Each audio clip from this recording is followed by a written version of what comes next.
Our nation is reeling from a tragedy that feels both senseless and disturbingly familiar. Once again, we find ourselves asking how something so unthinkable could happen in our own communities, among people who once shared laughter and trust. A man is dead, not from random violence but from a political argument between friends. What began as a conversation, perhaps even a debate between two people who knew each other well, escalated into something irreversible. The line between passionate disagreement and personal animosity was crossed, with devastating consequences. This incident has forced us to confront a harsh reality. Political divisions are no longer confined to debates or social media. They have seeped into our homes, our friendships, and our daily lives, turning once civil discussions into battlegrounds. They're tearing apart families, friendships, and communities. The bonds that once held us together are fraying, as trust is replaced by suspicion and empathy gives way to anger. In this case, a disagreement over politics ended in a fatal betrayal, leaving a family shattered. Loved ones are left to mourn not just a life lost, but the circumstances that made such a loss possible. The story is a stark warning of how quickly a simple disagreement can spiral out of control. What starts as a difference of opinion can, if left unchecked, become a source of deep resentment and even violence. The shockwaves are a wake-up call. Words have power, and divisive rhetoric can have deadly consequences. The language we use, the way we treat those who disagree with us, matters more than ever. This isn't about left versus right, it's about whether we can still disagree peacefully. Can we listen, truly listen, to those with different views? Can we find common ground, or at least respect each other's humanity? The loss is not just one life, but the erosion of civility and trust in our society. When fear and anger replace understanding, we all lose something vital: our sense of community, our ability to live together despite our differences. If we don't find a way to bridge our divides, tragedies like this will only become more common. The cost is too high to ignore, and the warning signs are all around us. The story of this murder is a warning. It's a call to reflect on how we engage with one another, and to recognize the real dangers of letting our differences define us. We must lower the temperature of our discourse before more lives are lost. Only by choosing empathy, respect, and understanding can we hope to heal the wounds that divide us and prevent future tragedies. It began as an ordinary evening in Florida with two longtime friends, Donald James Brown Henry and Sean Pop, sitting together at a kitchen table. They'd shared countless conversations before, about sports, family, and the ups and downs of daily life. But on this night, the topic shifted to something far more divisive: politics. The conversation soon zeroed in on Donald Trump's business history, a subject that has sparked heated debates across the country for years. Pop brought up Trump's multiple bankruptcies, referencing headlines and news stories that have been widely circulated in the media. He questioned Trump's reputation as a successful businessman, pointing to these financial failures as evidence. Henry, who had always admired Trump and saw him as a symbol of American resilience, took Pop's comments as a direct insult, not just to Trump, but to himself and his beliefs. The discussion quickly spiraled out of control. Voices grew louder, tempers flared, and what started as a friendly debate became a shouting match, echoing the intensity of political arguments seen across the nation. For Henry, Pop's criticism wasn't just about politics. It felt deeply personal, as if his own values and identity were under attack. This is the danger of our polarized era.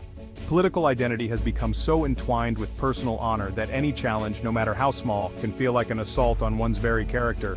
The argument, fueled by the anger and frustration that have gripped the nation, transformed their home, a place of comfort, into a battleground of ideology. This wasn't a clash between strangers on the internet or protesters in the street. It was friends, people who once trusted each other, now divided by the toxic influence of political extremism. The inability to listen, to tolerate a differing opinion, and the willingness to escalate a disagreement. These are the hallmarks of a society in crisis, where extremism can take root even in the most personal relationships. In this tragic case, the friendship ended not with an apology or understanding, but with irreversible violence that shattered lives and stunned the community. Now, as neighbors gather in mourning and the nation looks on in disbelief, everyone is left asking the same haunting question: how did a simple debate between friends lead to such a devastating end?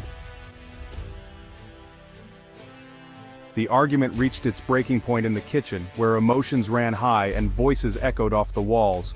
What started as a simple disagreement quickly escalated, with both sides refusing to back down. The tension in the air was palpable, every word sharper than the last.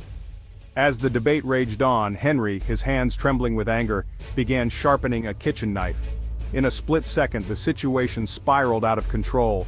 He lunged forward and, in a shocking act of violence, stabbed Pop in the chest. The room fell silent, the gravity of what had just happened sinking in. A simple kitchen tool meant for preparing meals was transformed into a deadly weapon in an instant.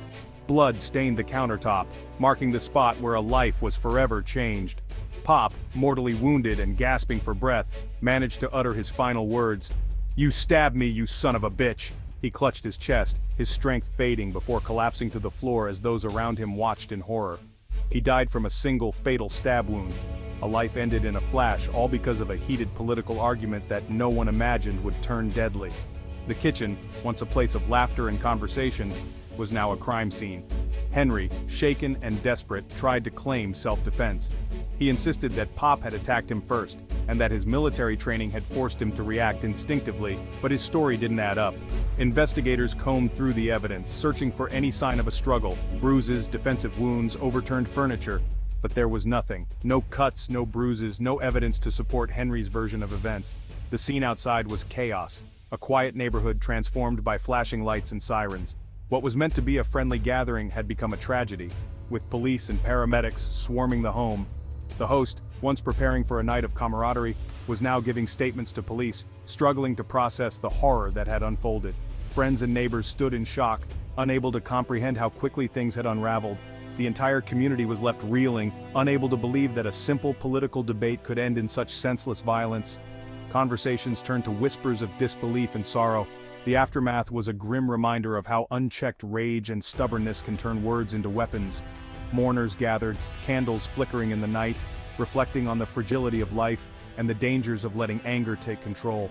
In that moment, reason was abandoned, and a friendship that had weathered years was destroyed in seconds. The empty chairs at the dinner table now symbolized a bond broken beyond repair. The consequences were immediate and irreversible.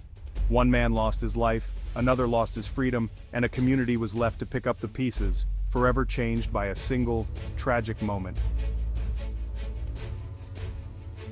The case quickly moved to court, drawing national attention. Prosecutors argued Henry was the aggressor, reacting with lethal force to a verbal disagreement. The political nature of the argument was central. Anger over politics became the motive. Testimony from the other friend described the escalation, and the lack of injuries on Henry contradicted his self-defense claim. The defense argued Henry feared for his safety, citing his military background and claiming a trained response. They tried to downplay the political aspect, focusing on the moments before the stabbing. The jury faced a difficult decision. Was this murder fueled by political rage, or a tragic act of self-preservation? The trial became a microcosm of a divided America. The nation watched, waiting for justice. The outcome would send a powerful message about accountability in an era of polarization. The jury reached a verdict quickly, guilty of second-degree murder. The evidence was overwhelming. Henry's claim of self-defense was rejected. The legal system held him accountable for the death of Sean Pop. For Pop's family, the verdict confirmed their loss was unjustified. For Henry, it meant facing a long prison sentence, possibly life. The case is a sobering warning. Political passion is no excuse for violence. The conviction sends a message: such acts will not be tolerated, no matter the political context. The sentencing will be the final chapter in this legal saga. No sentence can bring Pop back, but justice demands consequences. This case stands as a grim milestone in an era of division, a friendship destroyed, a life lost over an argument. The murder of Sean Pop is part of a disturbing trend: violence fueled by extremist beliefs. In 2024, the ADL reported 13 murders linked to domestic extremism, all tied to right-wing ideologies. While the number is down, the threat remains potent. White supremacy and anti-government sentiment are driving these acts. The numbers may rise as investigations continue, reminding us the fight against extremism is ongoing. The Florida case shows how extremist thinking, intolerance, and readiness for violence can infect everyday life. It's not just organized groups. Radicalized individuals are a real danger. Even a simple disagreement can turn deadly when extremism takes hold.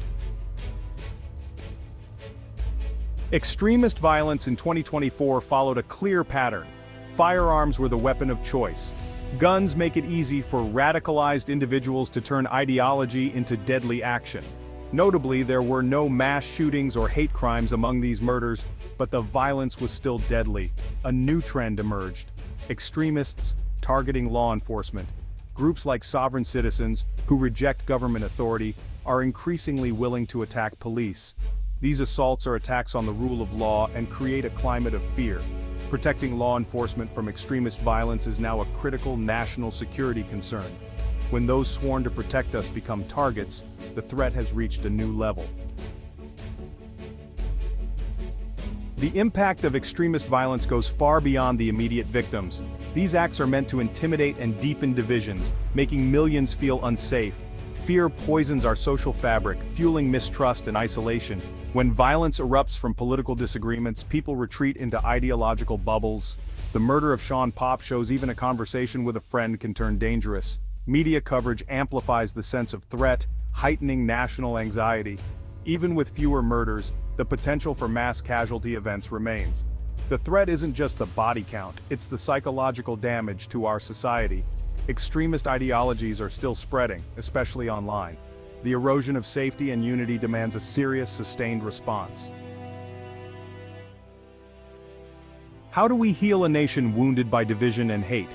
The ADL calls for a comprehensive government response. No single agency or law can solve this. Law enforcement needs resources to disrupt threats before they turn violent. Prevention is key. We must stop radicalization before it starts. Invest in education and community programs that build resilience against hate. Teach critical thinking so young people can reject extremist propaganda. Community leaders and organizations must help create environments where extremism can't take root. Tech companies must be held accountable for stopping hate and violence on their platforms. Stronger content moderation and transparency are essential. Ultimately, healing requires all of us: government, tech, communities, and individuals. We must choose empathy over anger, dialogue over division, and peace over violence. The tragic death of Sean Pop reminds us what's at stake, and why unity must triumph over hate.